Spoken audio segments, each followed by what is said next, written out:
Hello everybody and welcome to today's video where we're going to talk about the Fitbit Charge 4. Now there are a lot of videos out there that cover what's changed from the 3 to the 4, just what's new, what features you can expect from this model. You can watch those videos for those details. And they'll cover things like longer battery life, being GPS enabled without needing a phone, activity zone for minutes, NFC chip for Fitbit Pay, and Spotify being included. While those are a lot of cool features, what I want to talk about is my real life experience. What has been great about this model, what hasn't worked so well, and my overall thoughts about how the Fitbit Charge 4 has worked as a fitness tracker. So let's jump into our first topic. So the first thing I did was test out the battery life on this because nobody wants to be recharging a device like this every 2 days. And Fitbit boasts that you'll get 7 days of battery life out of this new Charge 4. So when I got the device, the first thing I did was fully charge it, start wearing it, and not charge it again until it was fully dead. And I figured this was like a new car thing where they tell you the average miles per gallon and say you're going to get 20, but once you really start driving it, you get about 15. And after letting it go as long as it could until it died, I got almost 8 days. So that was pretty impressive. Now I do want to point out during those first 8 days, the weather outside was pretty terrible, so I didn't test the GPS functionality. So once it did die, we started getting good weather. I fully charged the Fitbit and did 4 different runs outside using the GPS functionality.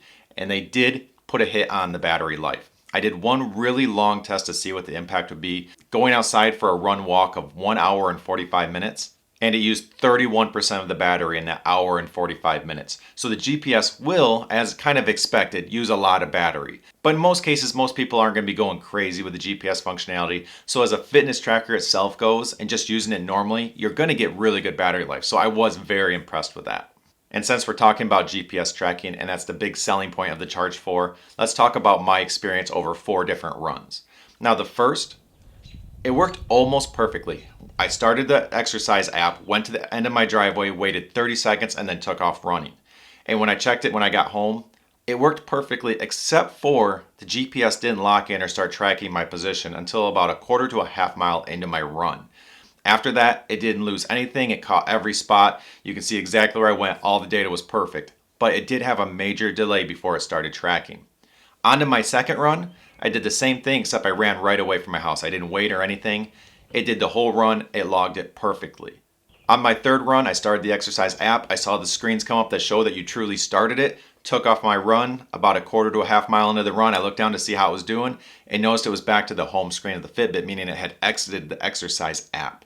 So I had to restart it. When I checked the results, from the point where I restarted it, it immediately started tracking. It locked into GPS and gave me all the data I wanted, but for some reason it did exit out of that app. And then on to my fourth run, it started tracking GPS just a little bit late, but that was my one where I went for an hour and 45 minutes. And once it started tracking just shortly after I started running, and I'm talking like 7 houses down the street, it tracked perfectly for an hour and 45 minutes. My takeaway from this is, from a hardware perspective, it works great. It does what it's supposed to. It locks into GPS. It just seems to have a delay maybe talking to those GPS satellites, locking in, which tells me maybe there's some room for improvement on the software side or the firmware side. And over time, Fitbit will push some updates that will improve this functionality. So I think the device is going to be good. There just might be a little room for improvement with the software. But I was overall pretty impressed, just a little inconsistent. And if you do want to check out these devices for yourself, I have links to the Charge 3 and the Charge 4 in my description down below, so they're right there for you. Another change I noticed after setting up my Fitbit was that in the Fitbit app, my activity minutes changed to activity zone minutes. And in the old system on activity minutes, once I reached a heart rate of, I think it was 98 beats per minute, I would get a minute for every minute I stayed in that zone or higher. Well, now that I'm in the zones platform, I actually have to reach a higher heart rate to get minutes. Now that's a good and a bad. It's a little harder to get minutes, and so when I'm walking, I don't usually get minutes. I have to be doing something a little more strenuous. But you get bonus minutes once you reach a higher heart rate. So once you're in more of a cardio state, then you'll get 2 minutes for every actual 1 minute you're in that zone. So you have the capability of earning more depending on the type of workout you're doing. Kind of low paced, just gently elevated heart rates aren't going to give you those minutes like they would before. And for me, the biggest impact was in some of the games that we use in Fitbit for motivation. Example being the bingo game, where you have to complete different things or tiles that can be activity minutes or other categories to try to beat everybody else completing your bingo tiles. And in my case, completing activity minutes got a lot harder because walking no longer counted, and that's where I used to get a lot of my minutes. So It's not a bad thing, it's just a mindset change, knowing that how you get your minutes has changed in the new platform, and you need to know how to do that if you're playing games or trying to reach certain goals. So something to keep in mind. So one of my favorite features about Fitbits is actually the collection of sleep data. As someone that struggles to feel like they're re-energized after sleeping, a lot of times looking at the Fitbit data can really tell me a lot about how my previous day and my eating and whatnot influenced my sleep, so I can make changes that help me feel better on a daily basis. And after getting the Charge 4, I noticed that all the data was there except for the estimated oxygen variable. That data or that chart would just be completely empty. So I reached out to Fitbit support, and what they told me to do was reboot the device. So I waited till it died because I was doing the battery test. And after I charged it back up, I held the button on the side for 8 seconds, waited for a smiley face, it rebooted, and then that night, the data started collecting, and sleep data has been 100% there. And I have everything that I normally look forward to when trying to go through my sleep information. So that has been great. Minor glitch out of the gate. I don't think most people have probably experienced this, but the fix was super easy. And since then, the sleep data has been spot on. So I'm very happy with that functionality.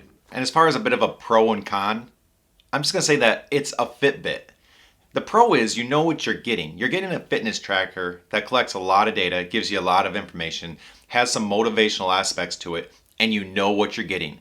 It does what it does, and it does it well. It collects the data well, it gives you your heart rate, sleep data, it does all those things, the steps, and it does a really good job at it. And the Charge 4 is no exception. I'm very happy with the data it's collected, how it's worked, if it's done its job or not. So it's very good. But on the con side, not much has changed. From the Charge 3 to the Charge 4, the major change is GPS. So if you like to track your runs and know where you went and be able to look at that kind of data, well then this might be a nice little upgrade because the cost isn't that big of a difference from the Charge 3.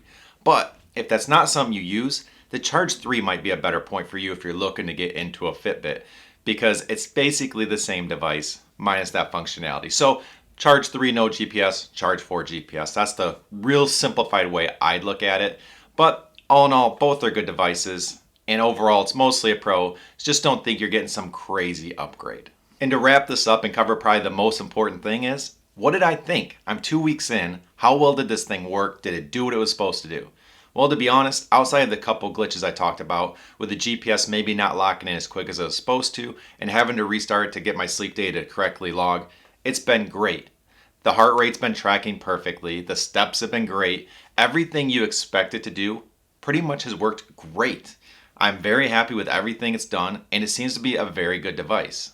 There's no shortage of data. I can go to the Fitbit app and see all sorts of things. It puts text from my phones right on here and I can read them real quick. It does all sorts of things, and it does it really well. And if you're thinking about this device or the Charge 3, I don't see any reason to tell you why you shouldn't get it. They're not overly expensive, but as a fitness tracker, they do what they're supposed to and they do it very well. So I'm very happy. I think you'd be very happy. And all in all, it's a great option. So now you know everything I've experienced after 2 weeks with the Fitbit Charge 4. I hope this has helped you out. If it has, hit that like button. It helps me out and I would really, really appreciate it. Don't forget to hit that subscribe button for future reviews on home gym equipment.